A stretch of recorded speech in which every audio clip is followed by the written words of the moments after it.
Howdy, folks. Thanks for coming on back to TwoX Labs. I'm your host, Dr. Erika Miley, clinical sexologist and licensed mental health therapist. I am notorious on any show I have ever hosted to bring people back, and especially people that I really get along with. And I'd love to say thank you to Laura Tewel for coming back on TwoX Labs. The minute that we stopped recording our prior episode about autism and ADHD, those who have both, the world turned upside down, as Hamilton liked to sing about. So this episode is just going to be hard, but it's essential. We need to talk about. We're going to specifically be talking about people who are autistic and the current events. But before we jump in, just for our new listeners, can you give us a little bit of your work around neurodivergent clients as a whole, and especially those who are autistic and or those who are autistic and have ADHD? Yeah, thank you. I loved getting to talk and share last time, and I had so many ideas of things that were so important to share, and I was grateful for the platform. And then after we scheduled, hearing so much of how many autistic people in our community is getting targeted, I was really grateful that I reached out and we kind of reprioritized. We did. Reprioritized.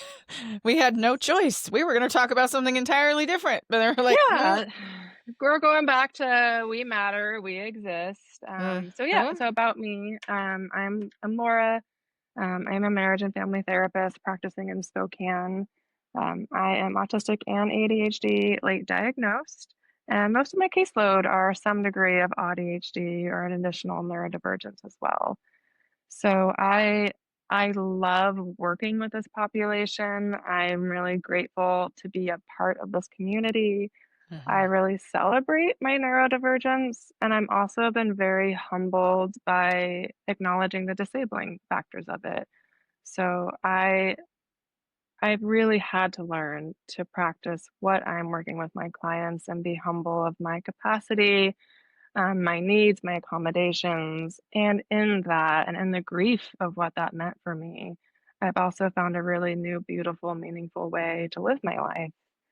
And so I'm really honored by getting to do this work, and even more grateful as I've expanded to more advocacy and education to get a chance to connect with this audience and to get to discuss and represent my community as well.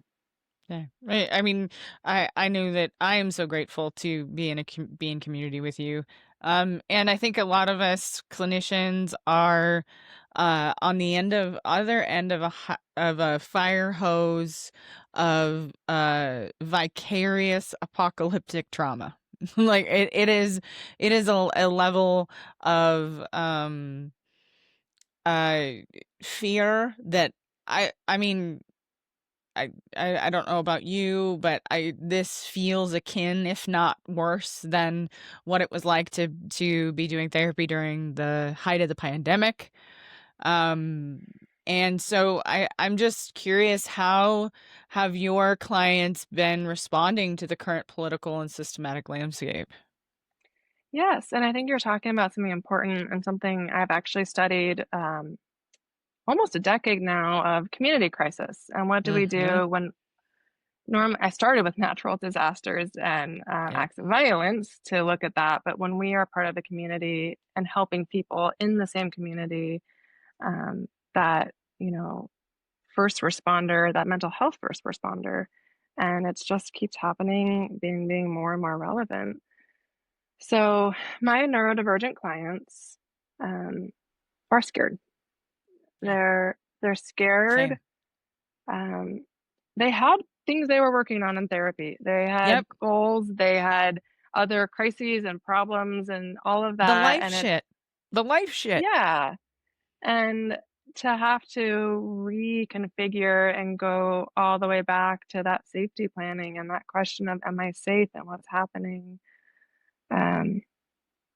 They are scared and I'm scared, and that where do I have power? Where do I not? Mm-hmm. I am a white cisgender woman who has a stable-ish income, a partner, a home. Yes, I'm autistic, but I haven't felt that attack from my government yet. That's a new feeling for me. Yeah. And it's something I think many of my clients, that's new for them as well. Mm-hmm. And we've really had to spread out and look to the wisdom of the many, many um, people who have been attacked by their government, who have been oppressed, who have been harmed, and Mm-hmm. finding the psychologists and the experts who have been doing generational healing and protecting against attack. So it's really overwhelming to have your first experience of being a targeted population, but there's also Mm-hmm. so much privilege that this is new for me and for many of the people that I'm working with as well.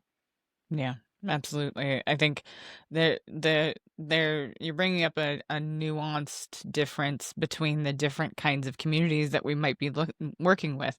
Like my clients on my caseload who are Black, Indigenous, they feel the threat too, but it is entirely different uh, for them than it is for my same caseload, but completely different experience. Late in life Yeah. diagnosed, white, Yeah, my cis, trans heterosexual folks. clients are like, "Oh, I've been under attack since the second I was born." Like, Yes, they're like, "This is what I've been feeling." And it is still an additional scary threat. It is very concerning. There are some very, very real, um, there's real fear, and it's hard to navigate when we're so used to dismissing fear and saying, "Oh no, it's okay," but to say, "Yes, I'm scared too," and um, absolutely. I hope we watch this video in a year and we're like, "Oh, so silly!" Like how anxious we were. Mm-hmm. But I'm afraid we're gonna watch this video in a year and be like, "Oh, you guys had no idea." Yeah. I So we think don't that know. that's the instincts of those of us who have been like you said for yourself that the mental health crisis first aid training. You and I have similar backgrounds when it comes to like the beginnings of our career, Mhm. and I think our instincts are attuned to Mm, this this doesn't look good and it doesn't appear like things are gonna get better. But I do want to talk a little bit about specifics because I think there are people who do not work with the people we work with who have no idea. They are not hearing the things that we're hearing. So we have heard uh direct language from our federal government uh, that they wanted to essentially create ways to engage in data surveillance and create a what has been called on the media an autism registry to be able to do research in quotation marks. We're going to be giving a lot of quotation marks because a lot of this shit is just made up. But it did receive a lot of national backlash, and so I think I have I'll put the article in the show notes. ASAN, which Society. Autism No, Self-Advocacy Network. thank you. Letters went out my brain. I'm gonna put that article in the show notes because they did an article about how the Health and Human Services Department and the federal government walked back what they were saying about the autism registry plans because of the um the enormous amount of uh backlash from people who are autistic but also who are advocates. Um but can you walk us through what that why our clients are afraid of that? And the danger, the serious danger of that. Yeah, so we all agree we want more research. Yes, Yes. we're begging for it too, please. Mhm. I'm asking for research for how to understand what autism is, to Mhm. better explain what's going on for me, to have a better idea of what type of clinical treatment actually offers me support and some relief. And before we were interrupted by my Yes. So we want research for puppy. what accommodations are helpful, how to best Yes. explain it, medications that actually are helpful. we don't want research to end us. So saying Correct. things to end the autism pandemic, most of what we're finding, autism is a very, very genetic. So when you tell me that, are you ending my genetics? Yeah. Because that sends a very terrifying message to me. Um, That's eugenics, right? Like if we're talking about ending an entire or trying to cure an entire genetic population, yeah, that's I am autistic. I genetic. do not catch autism. Correct. Like you didn't walk by a Ninja Turtle radioactive pool of ooze and No. become this way. This is something that Right. people are born with.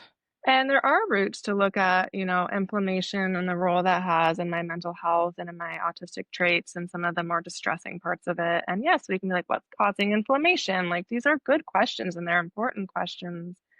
But when this research is packaged with people saying, first of all, it's misinformation, or Yes. saying that, autism destroys families and destroys lives and we need to end it, when they're fronted by people without the training, the ethics background, all of that to do it safely, it Hmm. feels scary, um, Hmm.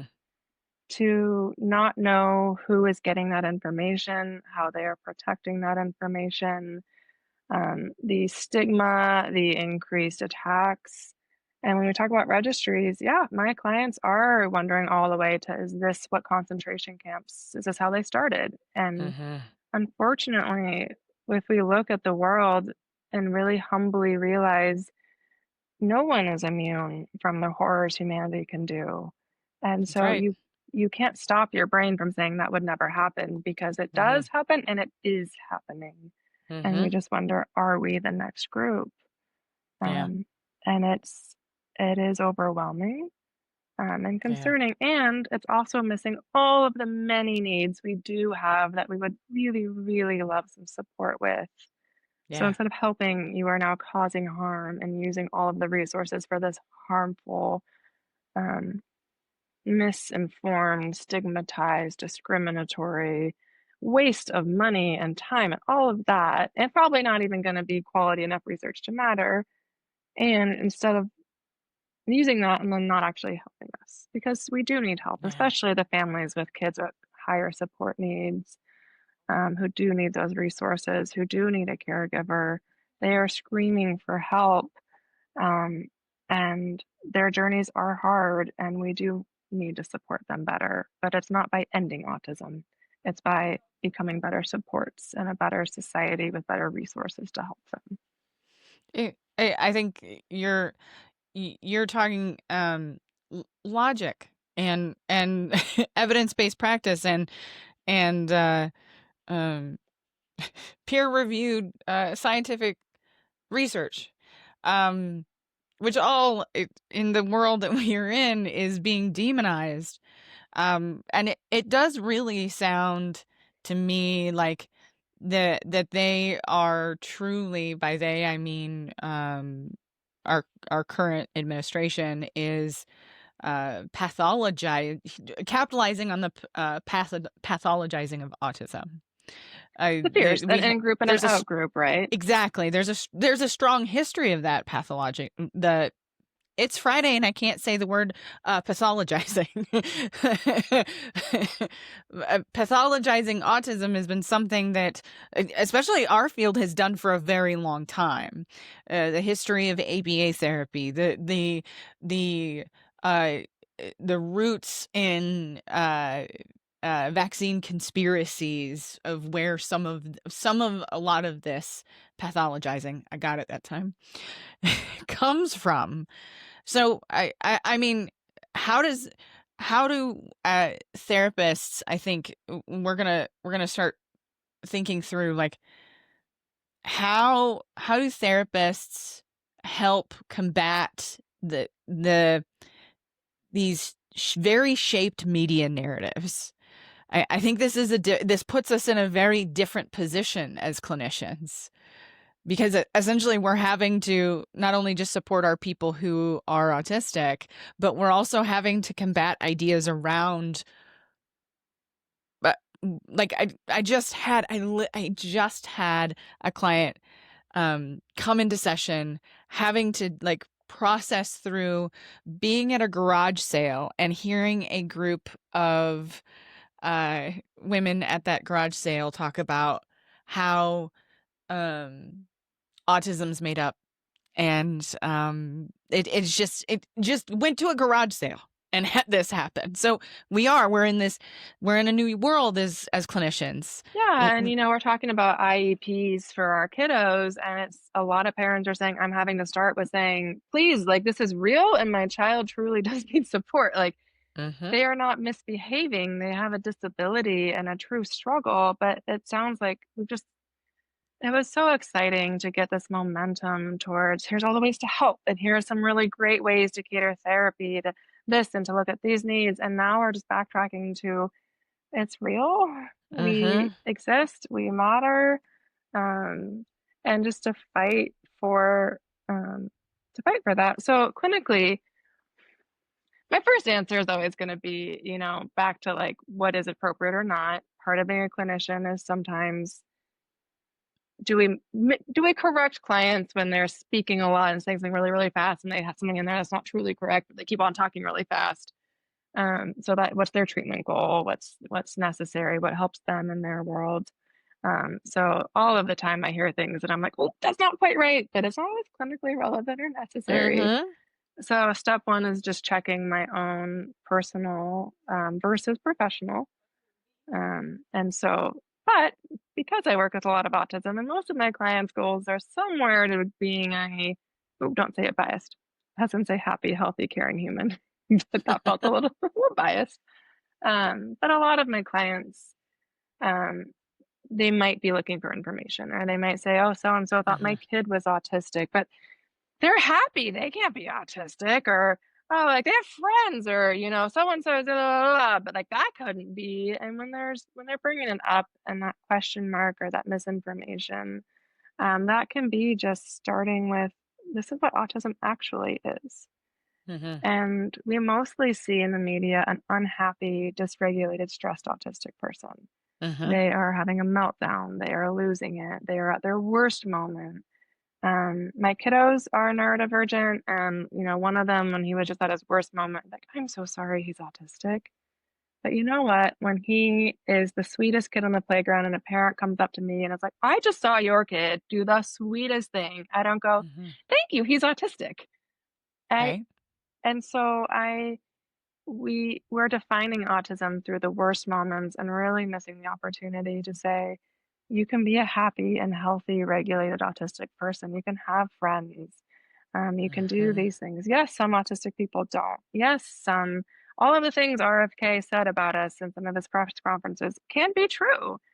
And those people are just as worthy, just as meaningful. And so clinically, being aware that this amount of stigma might mean people go back to only connecting it with bad things. I can't be autistic, I'm good, I'm competent. And be like, well, that actually does not rule it out.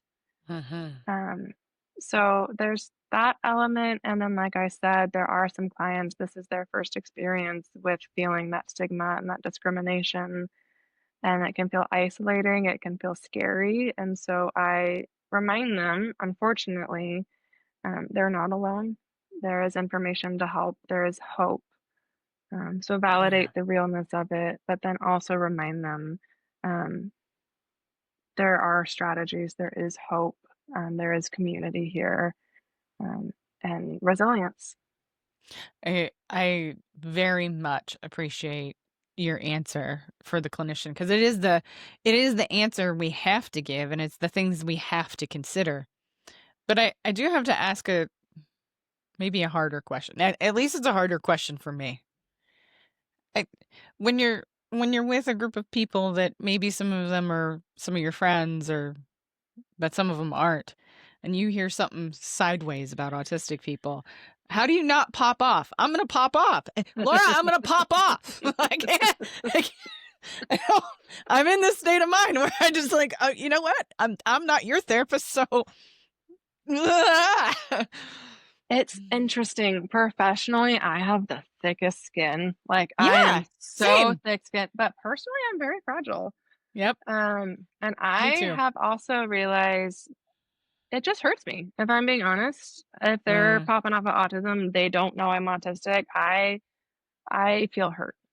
And in mm, that hurt, I don't feel strong enough and big enough to correct them to pop off. I feel scared.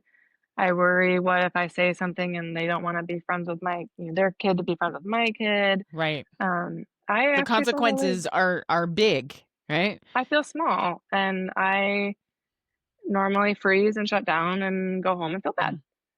Mm. See, you freeze. I go to the fight mode, which isn't necessarily considering the consequences, right? Like On us too, the right? Because when I exactly. pop off, I can go fast, and then later I'm like, oh my, but I then reflect, is this a relationship I want to save, that I want to repair? Hmm. If it is a relationship that is worth that, then I probably would reach out to them again. Hmm. But these days, I have such limited capacity that I'm more likely to just pull away from the Yeah, relationship and not feel safe and to not feel yeah. like I have the capacity to do that. But then professionally, I want to be shouting it down. I'm educating people. Hmm. I'm looking at how to offer more. Like professionally, I have this like advocate, this roar of like, do something. And I feel Yes. big and I feel strong and I'm behind the boundaries of my license. And I feel okay to just be as loud as I can. But Hmm. personally, I do feel just hurt. It I just hurts I me personally. I appreciate your willingness to share that because yeah, I don't personally. It's very difficult for me to not like want to become the bulldog for not only just my people, but the people I love because I have so many neurodivergent people in my life and that I love and who love me as a person with ADHD that it's this hits us square in the guts. Um and so I do want to pivot just a little bit because I think that the roar of the advocate is that Okay. you so aptly identified is the people that we need to be, especially for our even more um marginalized communities like black autistic clients are especially black autistic children and students in particular are just at such a greater risk. And you found a really great article from Word and Black, and I will also put that in the show notes. Um, and they identified it because again and again, the federal government specifically Robert F. Kennedy Jr. For those who don't know, that's what RFK stands for. Um, it, he continually says that this is an epidemic of autism. And this article talks about that this is not an epidemic, this is an unmet need. And we've been saying that those of us who do assessment, there's so many more of us neurodivergent large umbrella who have gotten trained to assess. So what do providers need to understand about racialized ableism in this context? So huge. You can look at the rates of oppositional defiant disorder diagnoses versus Oof. autism. Yep. And what we see is right now, the conversation about autism is centering around white, low support needs, mostly women. Hmm. And we are missing the populations who are not represented, who are not heard, who are not listened to. Hmm. And I was able to go to some of the conference, Autism in Black. Maria Davis Pierre has been putting on, and she's been saying this for years. This is not a new organization. And learning that and thinking about it, and even as much as just our implicit bias when we see a Black child versus a white child, if most of the pictures of autism have been white kids, my Hmm. brain isn't going to think, oh, that's what autism looks like. Yep. Movie Stimming, characters, yeah, stimming being all white. dancing or, yeah, or rapping or, how you move your hair, what you do with your hair, and all the many ways it looks. The Black community and any really a lot of the marginalized communities, all of them, their relationship with mental health and professionals and taking their kids for services. And so all of the barriers in the way to getting the diagnosis, to then advocating for it, but taking a kiddo and saying, hey, they're super rigid and won't listen to what I have to say, and they have these big outbursts. And the reality is a white kid is more likely to be, oh, that's autism. And a black kid, the same thing. Oh, that's behavior. And then rather than getting the IEP and the kind, support, and compassionate, we're getting referred to the school for kids with behaviors. Right. And not listening or accommodating or saying, what is going on? And so that just starts to become that, then that child learns no one listens to me, no one's there. I have to get my own needs met. And maybe now I have to run away from school rather than getting my school being safe. And it just creates exponentially. Now let's even add to talking about our trans kids or our Black autistic trans and all the intersectional identities. It's so dangerous when these behaviors are misattributed to something negative like bad behavior, or if Yes. autism's back to being a negative term, autism. Just believing in people and saying, you need support. You're having a hard time. You're not causing a hard time. And we really, really do need to be representing what autism can look like, the full spectrum of it. And it's, listening to more Black autistic people, learning about it. On Instagram, Black Spectrum Scholar is a phenomenal resource. Beautiful. And she's connecting to other resources, people who are nonverbal, and are we listening to them? Are we reading their writings? Are we asking about them? And so checking your own implicit bias with how much of a media storm we have, not just towards the misinformation of autism, but even in the advocates who are well-intentioned, who are themselves white, who are themselves women, who are all these things. We are just taking up space and forgetting to say, and this is what it looks like across the world and across all of the communities that matters. Absolutely. I'm kind of this is pretty specific. I think we can broaden this from just therapists, this question. How can therapists and even like care providers, school officials, school counselors, school nurses start to identify harm without replicating surveillance or compliance models? I know. That's it. That's its own CEU. So this is where it's so systemic, right? Because let's talk about Yes. teachers and their resources and what they're having to do and what they're going through and what they're pretty much required to do these compliance models in their classrooms. Experience a lot of trauma at work. Yes. Too. Like they themselves might be in their own place. They've experienced harm and danger. And when we have these kids who themselves are not supported, they might lash out in a way that feels unsafe. And then the teacher's reacting. And so back to why it's so not just, in addition to terrifying, it's disappointing because we do want our government to listen and to help these teachers have the resources to fund it, to learn about it. To learn, I have all the time, oh, what IEP thing should I ask for? And I'm like, oh, these are this, and this. Oh, wow, what good ideas. I've never heard of that. Yes. And I hear that all the time when I am suggesting things for exactly. They have no idea what they can ask for IEP meetings, for 504 meetings, for any of the accommodations for college, accommodations for work. I hear that sentence all the time. But then I think one of my sons, his teacher, Miss Johnson, is like the most magical human being. And shout out Miss Johnson. Ask us. I know Miss Johnson's just where it's at. But she said, oh, how does your son like to be celebrated? Some kids like high five, some like big praise.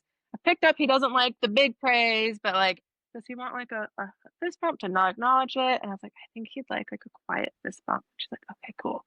Because some kids do want you to be like, woohoo, attention, you're amazing. But my son shrinks and he gets uncomfortable.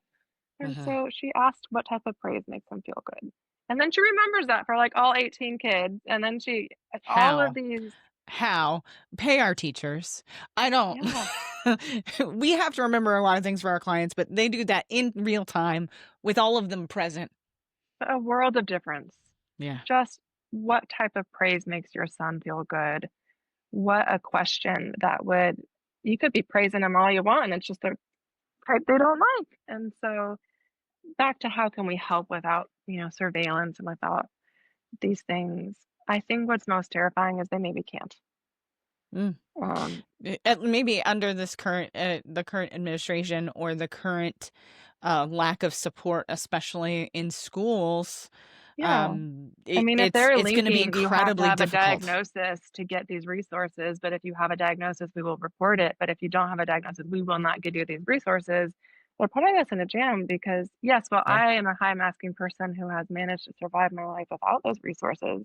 Some Mm-hmm. don't get a choice and some cannot do it without those resources. Absolutely. So they are really, even to therapy, you do need a diagnosis for insurance to cover it.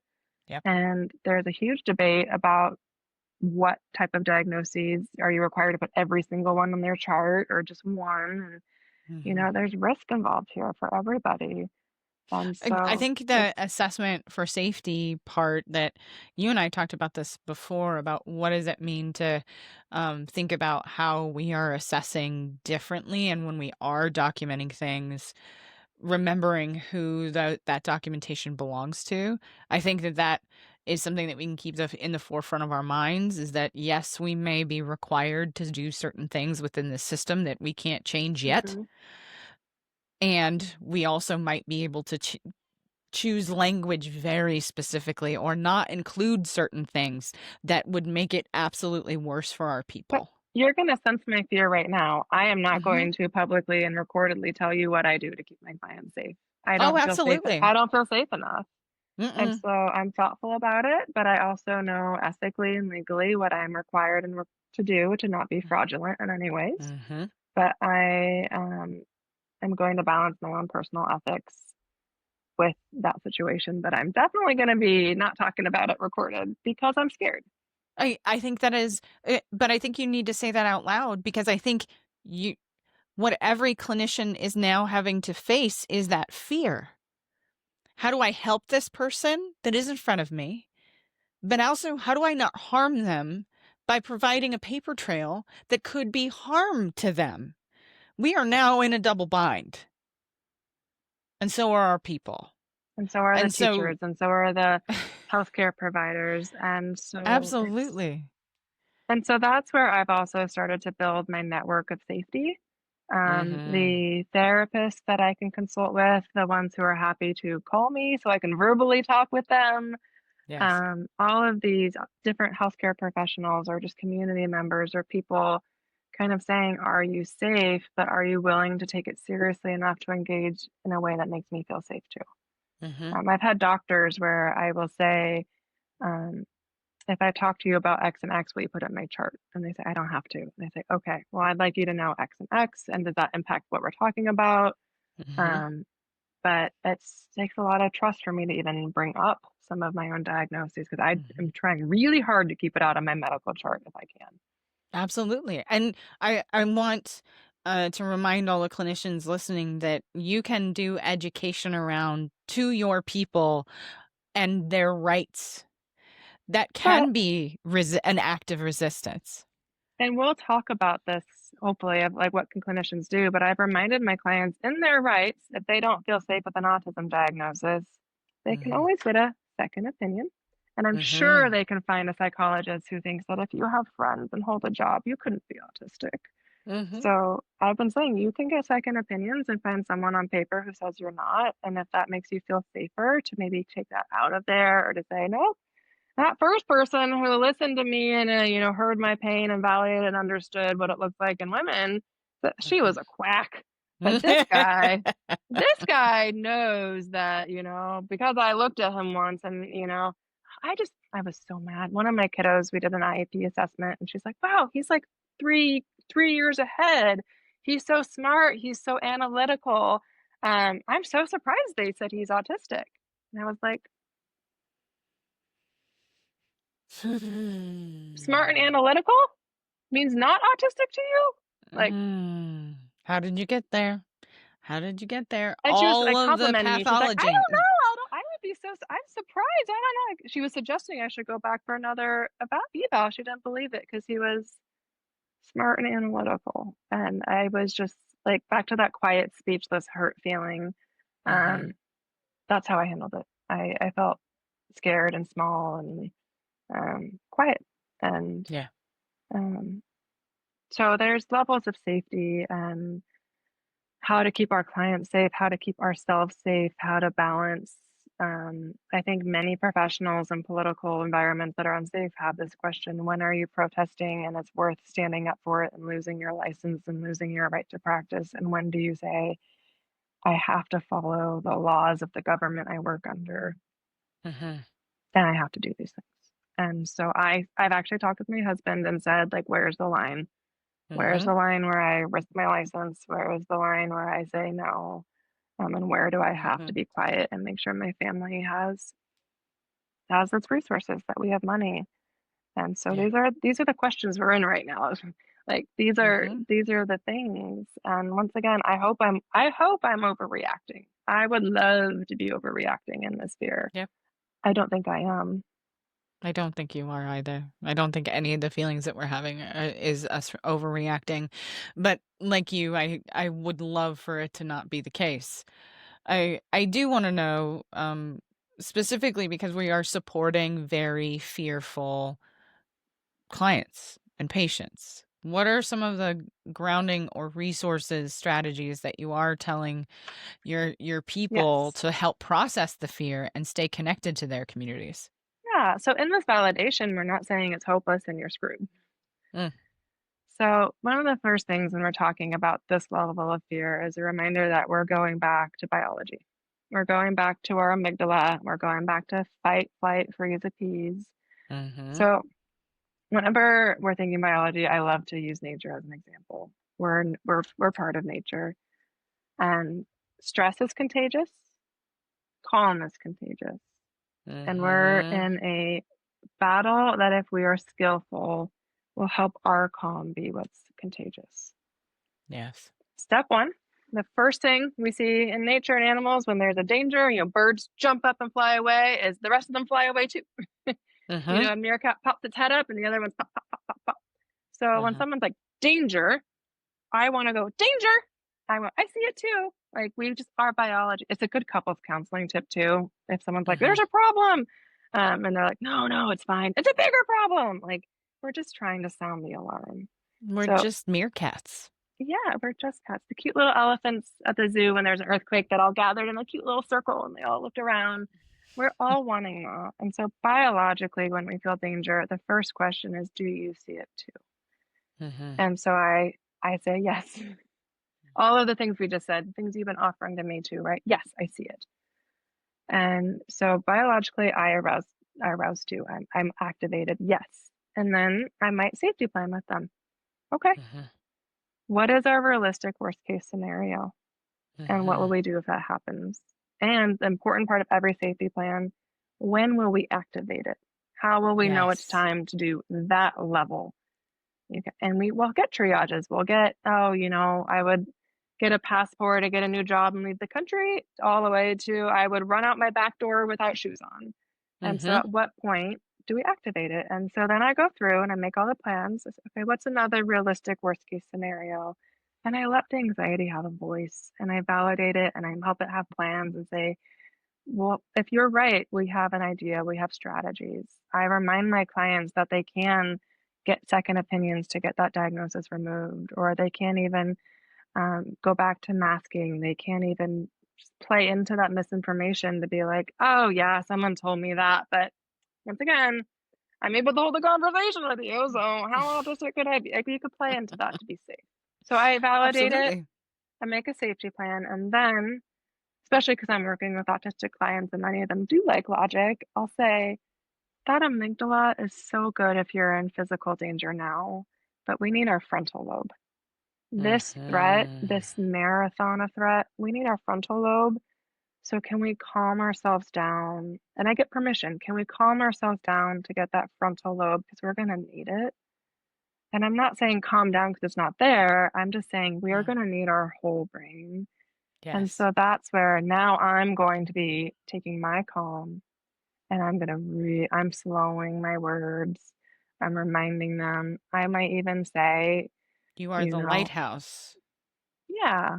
Here's my warm glow, and help them navigate it. And whatever is right for that client, I just try to figure out how to remind them that they're safe, or I might bring up a little bit of humor now, and I'm just kind of signaling, and I'm Mm-hmm. not signaling with my words. I am signaling with my energy. This is biology. And just we're okay. And I remind them of some of the things that are going on in their lives, or the things they can do. That joy is rebellion, that existing is still allowed. We still have our other problems. And Yes. so I start by catching their stress, and then I bring it down. And of course, I actually have to be a regulated individual for this to work. Yes. So I have reduced my commitments. I have reduced what I'm doing. So that That's way I think we need to narrow in on this mhm, because I this is something none of us were trained for, no. to regulate during wartime. Mhm. Which I'm thankful. So I was an EMT before I was a therapist. And let me tell Hell you, it yes. is different than being in the textbook when you show up on scene.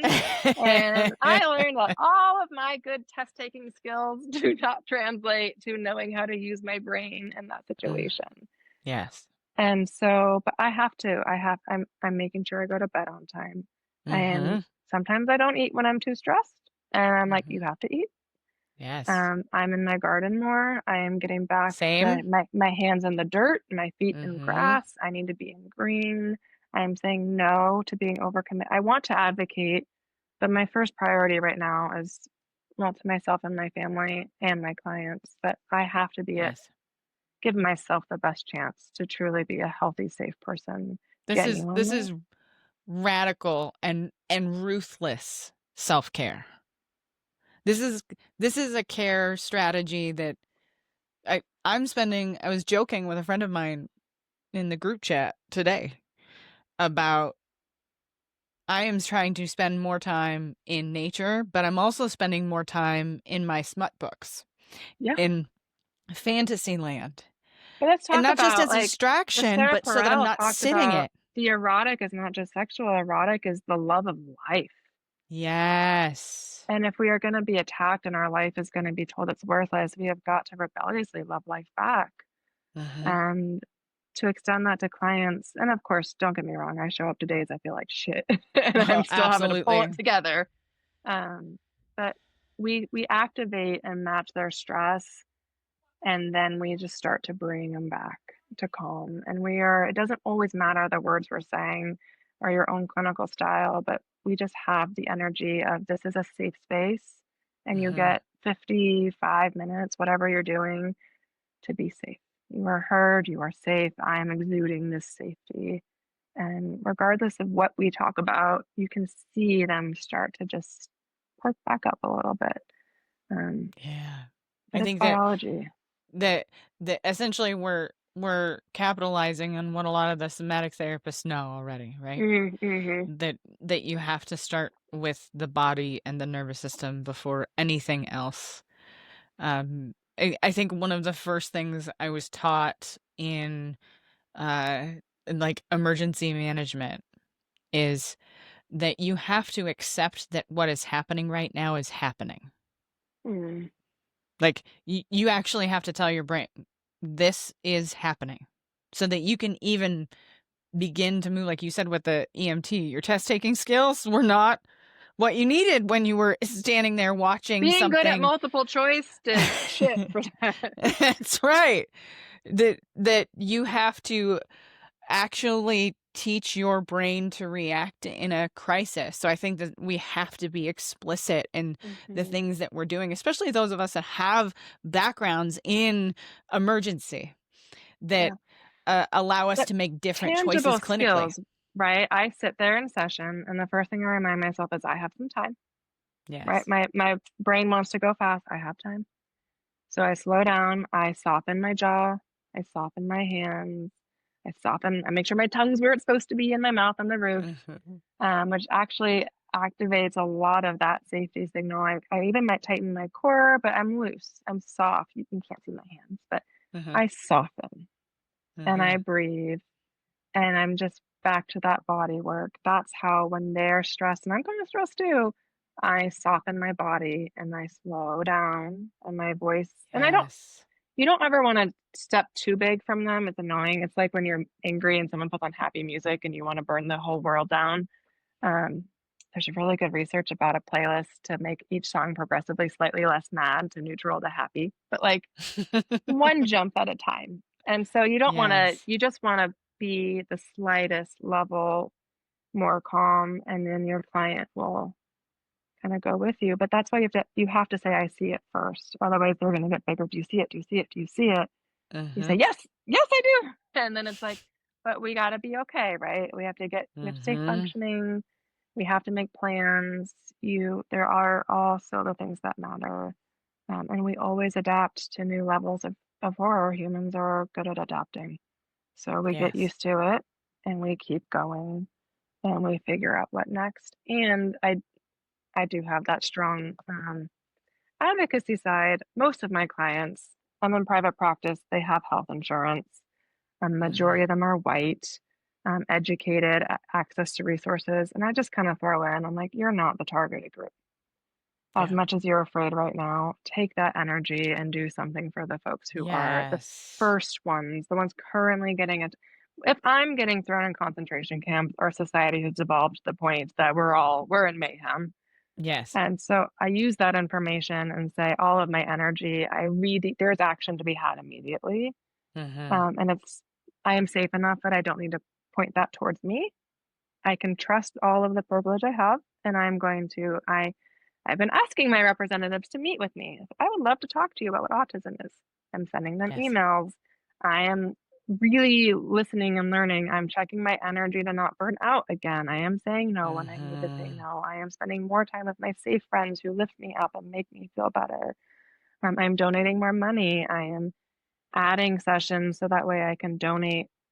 I can do sessions without feeling except more drained. So I added sessions so I can add money to the people who are doing that work and who can do that type of work. So I'm Absolutely. looking at where I can sustainably make a difference.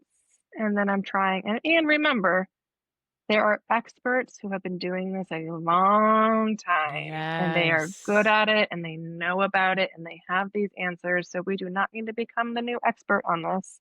We No. find those experts and we get them the resources they need. We stop the barriers in their way if we can help. And Moving we from are, passive allyship to active advocacy. mhm, It is different. It is fundamentally different. And sometimes that active advocacy is like evaluating your caseload. Do you have more energy because you are not? Yes, there's a whole lot in the media that's trying to get our threat system activated to get our eyeballs. And if you are not under immediate threat right this minute, how can you support those who are? mhm. And that marathon too. So Mhm. I do give myself permission to take a break, to be okay, to keep going. And then I do that enough that I get that extra going. And now what am I going to be doing with that extra? Um, and still finding joy. Not seeing these targeted communities for the worst of their challenges, but remembering to, with respect, with honor, with excitement. Um, this is one of the first times that I've checked in on my trans friends. Hey, how's it feel to have the government targeting you and like the world is completely dangerous and scary? And now I'm having friends like, hey, how's it feel to be autistic and everyone's targeting you? And I'm like, doesn't feel good, but I don't want to talk about it. Like, how's life? How's fun? Here's this happy story of what I did this Mhm. weekend. Here And is a so, penguin meme that I like. yeah, here's my life. Here's me. Mhm. I got back into painting creativity and I had got to have a beautiful moment where I threw paint. And I was feeling how much people were saying, I don't matter. And I got to just matter. And then I got to tell my friends, here's my art. I've been throwing paint. It's very fun. I highly recommend it. I want to talk about that. I want to be Mhm. bigger. I want my life to be more. And so for clinicians, again, to not assume it's the only thing happening, to Yes. not assume it's what they need to talk about, that there are other challenges or other supports that they are still there. It matters, And it might be the defining thing they need to focus on, but in our lives mattering includes all the many, many things in addition to just the onslaught of attack. So this is again one of those questions that we could do an entire episode on. As we come to the end, how are you staying informed without spiraling?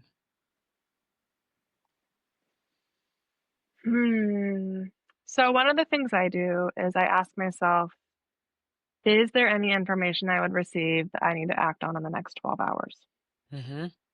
And I keep connected to channels that might give me that information. Yes. Other than that, a lot of the information I'm taking in isn't going to change my next day. It's not going to change my plan. It's not going to change how I'm supporting my community. And so that I'm trying to either on a daily or weekly basis check back in with that.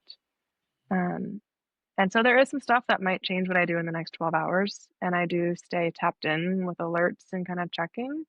But mostly I already know I'm under attack. I've already formed Yes. some conclusions. And we're just getting extra information that's reaffirming that. Mm-hmm. It's not changing my mind. I still know. It's just making me too stressed to function. And Yeah. so I want to listen. I do want to keep an ear out for immediate news that is immediately going to do something. But I also have enough friends that I know they'll text me. So Exactly. some of that is my friends will let me know if there's something. Other than that, I am reading more. I'm in my garden more. I'm turning off my phone more. I Mm-hmm. have to really be thoughtful. In war, not everybody is an informant on the watchtower looking out for danger. Some are That's cooking, right. some are healing, some are in the middle of a mission. We divide the Mm-hmm. roles. And I am Yes. not every single person in war at the same time. I've chosen No. right now Nor to be a can we be. healer. Yeah. And I'm a healer and I'm trying to heal, which means I am not Yep. going boots on the ground out to put myself first in the line. I am trying to be Yeah. safe and make a secure base that I can heal the warriors. Um, Yeah. unless it's an all hands on deck problem. And then I have the networks, I have some community and some resources and email threads and um, things not connected to social media. So if that gets too much more sabotage, ways I can connect with community when it becomes an all hands on deck. Yeah. I've picked a lane, it is healer, and I'm making sure Mm-hmm. I'm really good at my job That's and I'm right. staying connected to the other people's jobs and the flow of It's just info. like in D&D. We're not all the barbarian. Some of us are the cleric. And right now, we are the clerics. Mhm. We are And the I want to be healers. all the things, but I want to do my job well first Mm-hmm. and then try to have enough extra to lend a little bit of support to some of the other people who are very good at their jobs. Absolutely. So, uh, if you could tell every therapist one thing, I mean, showing up for neurodivergent clients, we talked all about that. Like, what would you tell therapists and healthcare providers one thing right now?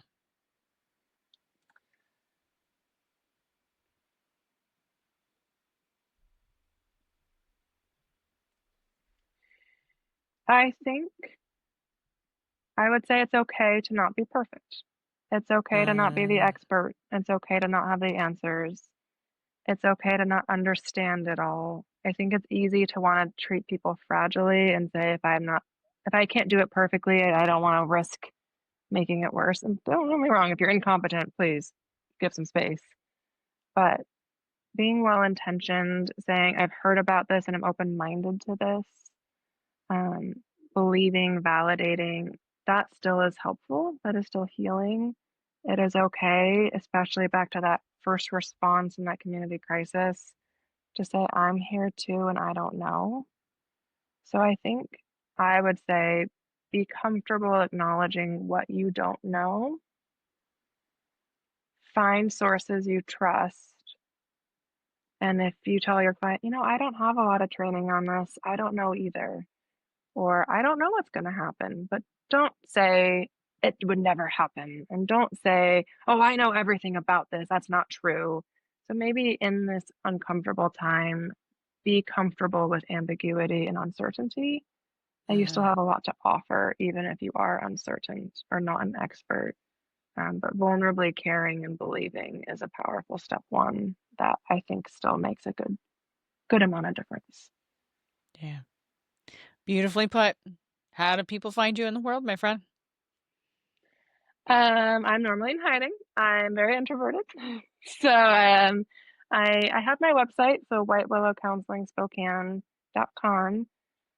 Right now I'm a pause and recenter to see my resources, but I think my next steps are more consultations. So I love doing 1-hour consultations with professionals. Bring me your clients, bring me your questions. Let's talk about it. I talk fast and a lot, so you'll get a lot of information in an hour. We're developing the Pacific Northwest Neurodiversity Network. So a Which I am referral, part of. which Erika is a part of, Dr. E, a referral list, but hopefully a connection to those resources to trust that information. I'm looking to start offering some free psychoeducation classes. So if you're interested, check my website probably in a month. But private practice, I am a therapist. I do have a long wait list, but if you're someone who is patient and wants that extra support, always feel free to reach out or even just email. So my website, step one, and then that's about where I'm at with where to find me. Awesome. Thank you for coming on the show, and I know you will be back. So I'm not even gonna worry about all of the other things that I probably need to collect from you, because you'll be back. Folks, thanks for sticking around to the end. Don't forget, you can get a CEU for listening to this episode. And we will see you next time. We'll be sending all of the good thoughts and everything to the universe that we are absolutely wrong and that we have more hope than we think. So, I have hope in people. And there's a lot of people talking right now. So I'm going to hold my hope on people. Absolutely. All right, y'all. We will see you next time. All right.